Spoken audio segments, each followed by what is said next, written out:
শয়তান তোমাকে ছয় দিক থেকে ধোঁকা দিবে। শয়তান তোমাকে বলবে তুমি তো এখনো যুবক রয়েছো, নামাজ আরো পরে থেকেই পড়িও। নাম্বার 2 তোমাকে ধোঁকা দিবে, শয়তান তোমাকে বলবে সবাই তো গুনাহ করে, তাহলে তুমি গুনাহ করলে কি ক্ষতি। শয়তান তোমাকে ধোঁকা দিবে। 3 নম্বরে তোমাকে বলবে আরে ভাই তুমি যে গুনাহ করেছো, তুমি সব গুনাহ যদি এখন তওবা করো, আল্লাহ কি তোমার সেই গুনাহগুলো ক্ষমা করবে নাকি? শয়তান তোমাকে 4 নম্বরে ধোঁকা দিবে।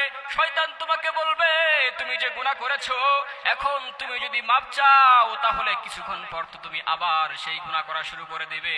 শয়তান তোমাকে ধোঁকা দিবে।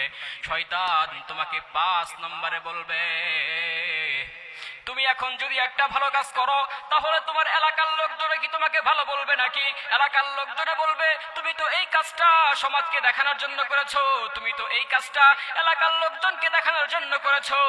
শয়তান তোমাকে বিভিন্ন দিক থেকে ধোঁকা দিবে। শয়তান তোমাকে 6 নম্বরে ধোঁকা দিবে।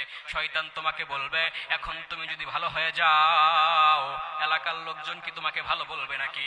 শয়তান তোমাকে ধোঁকা দিবে।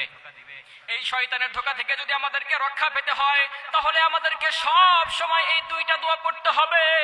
তুমি সব সময় এই 2টা দোয়া পড়বা, আশা করা যায় শয়তান তোমাকে কখনো আর ধোঁকা দিতে পারবে না।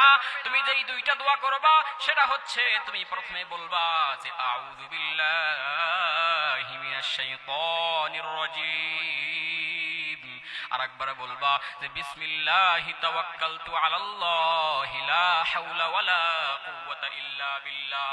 যখন তোমাকে শয়তানে ধোঁকা দিবে, যদি তুমি বুঝতে পারো শয়তান তোমাকে ধোঁকা দিতেছে, তাহলে তুমি এই দোয়াটা সব সময় পড়বা। ইনশাআল্লাহ আশা করা যায় শয়তান তোমাকে আর ধোঁকা দিতে পারবে না।